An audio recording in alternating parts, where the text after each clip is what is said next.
याची एंट्री झाली तरी चालेल मला की, पण त्या पोराला नाही पाहिजे म्हणजे पाहिजेच. त्यावेळेस मी आरोपीला खुर्चीवर बसवलंय मारणाऱ्याला. मी आवाज कमी नाही करणार, मी आवाज कमी करणार नाही, मी आवाज कमी करणार नाही. शांत लग मेरे को मांगा लगा मांगता मैं समझे मैं ऐसी वैसी नहीं है, मैं बहुत डेंजर औरत है. हाँ वकील का कागज जज का ताबड़तोड़ मिलता है, इनको अभी तक मिल रहा नहीं. क्यों नहीं मिल रहा, क्यों नहीं मिल रहा है, किससे मिल रहा. कालपासून वानोडी पोलीस स्टेशनचा एक व्हिडिओ बऱ्याच प्रमाणात व्हायरल होत आहे. त्या व्हिडिओमध्ये स्पष्टपणे दिसत आहे की एक ज्येष्ठ महिला संताप व्यक्त करत आहे व वारंवार पोलिसांना प्रश्न विचारत आहे की मर्डर मधले आरोपी 2 दिवसात कसे सुटले. काय आहे व्हिडिओची सत्यता आपण जाणून घेणार आहोत. त्या महिला आपल्या बरोबर आहेत. तुमचा एक व्हिडिओ बऱ्या प्रमाणात कालपासून व्हायरल होत आहे. वानोडी पोलीस स्टेशनचा तो सदर व्हिडिओ आहे. त्यात स्पष्टपणे तुम्ही वारंवार विचारत आहे की मर्डर मधले आरोपी 2 दिवसात कसे सुटतात, काय सुटतात, काय प्रकरण आहे. या प्रकरणात म्हणजे 2-3 आरोपी 2 वर्षापूर्वी गायब झालेले होते. त्यांना अरेस्ट करून आणलं बिजापूरहून.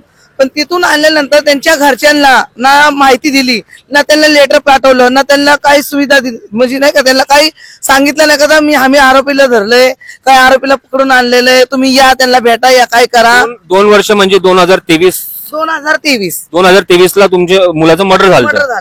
त्यानंतर तुम्ही गुन्हा दाखल केलता.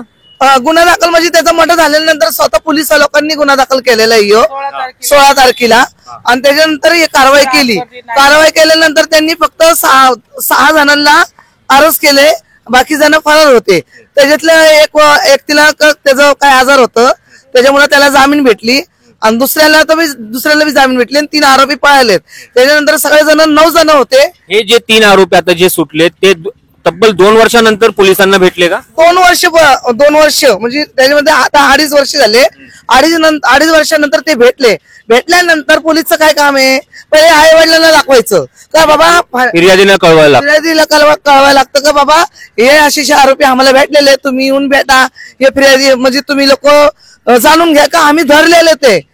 मग हे जे 3 आरोपी ह्यांना वानोडी पोलिसांनी जेव्हा कोर्टात हजर केलं काय ह्यांना जामीन भेटले. यांना जामीन भेटलेली करून तर हे केलं ना. म्हणजे पोलीस लोकांची चुकी आहे याच्यात.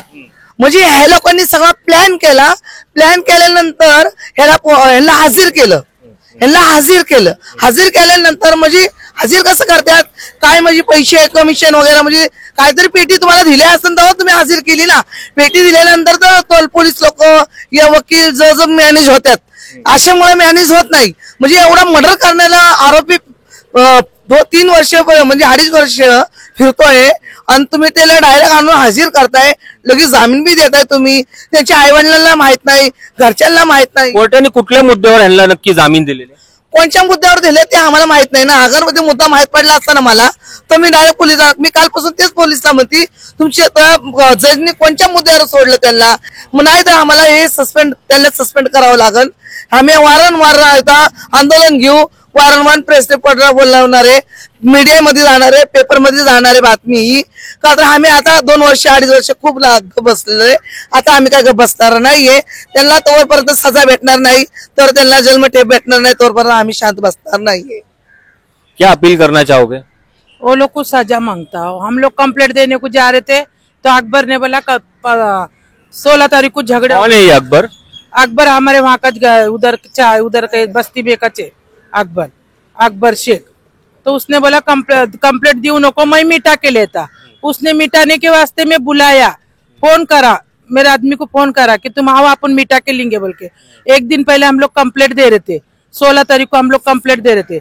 ससुन में आया था वो. ससुन में आके उसकी बहन और अकबर दोनों जन आए ससुन में. और उन लोग ने बोले कंप्लेंट मत दो, हम लोग सब मिटा के लेते. पर आपका एक बेटे का मर्डर हुआ है, दूसरे बेटे की उंगलियां तोड़ दी गई है, तीसरा बेटा सीरियसली इंजर्ड था ससुन में. फिर भी कंप्लेंट नहीं देने के लिए क्यों दबाव बनाया जा रहा था. तो पहले मेरे बेटे को है ना सिर को लगेला था और दूसरे दिन ये घटना घटी. पहले 16 तारीख को सिर्फ छोटे वाले बेटे को लगेला था सिर को, और दूसरे दिन समझौता करने को बुलाए ना तो वहां पे मेरे बेटे के छोटे वाले बेटे के उंगलियां कटे और दूसरा उसका दोस्त था एक, उसके भी 3 उंगलियां कटे. और मेरा बेटा वही जगह पे खत्म होगा। तो ये सब होगा। अकबर ने हमारे को कंप्लेंट पहले दिन देने दिया ही नहीं, और फिर भी वो निर्दोष छूटा। क्यों छूटा वो? मेरे बेटे को मारने का प्लानिंग करके फिर निर्दोष छूटा हुआ। ऐसा कैसा छूटा हुआ? हमारे को न्याय चाहिए। और ये 3 आरोपी पकड़ने मांगता। ये 3 आरोपी किस बेस के ऊपर छूटे? हमारे को बताए भी नहीं कि आरोपी को लाइला है इधर। तुम आओ देखने के लिए। हमको दूसरे से मालूम पड़ा, दूसरे से मालूम पड़ा कि वो लोग छूट गए बोल के। जब हम लोग चौकी में आए तो बोले हाँ थोड़ी सी हमारी मिस्टेक हो गई, उसके लिए छूटे वो। ऐसा बोले। कौन बोला ये? पुलिस वाले ने बोले। पुलिस की तरफ से फॉल्ट हुआ है? हाँ, पुलिस बोले हमारी तरफ से देर होगा उनको लेके जाने के लिए बोल के वो लोग ने छोड़ डाले बोले। ऐसा बोले। तर नक्कीच हे होते पीडित कुटुंब, ज्यांचा एक मुलगा त्यांनी गमावलेला आहे, दुसऱ्याची बोट छाटण्यात आलेली आहे। त्यांचं असं म्हणणं आहे की आम्हाला न्याय पाहिजे। हे जे आरोपी 3 आरोपी 2 वर्षानंतर ज्यांना कर्नाटकवरनं धरलेलं, त्यांना 2 दिवसात जामीन झाला मर्डर केसमध्ये। आम्हाला जर का न्याय नाही भेटला तर आम्ही आंदोलनाचा इशारा सुद्धा त्यांनी दिलेला आहे। या संपूर्ण प्रकरणात पुढे काय होतं ते बघायचं राहणार आहे। न्यूज.साठी मी जोएब शेख, पुणे।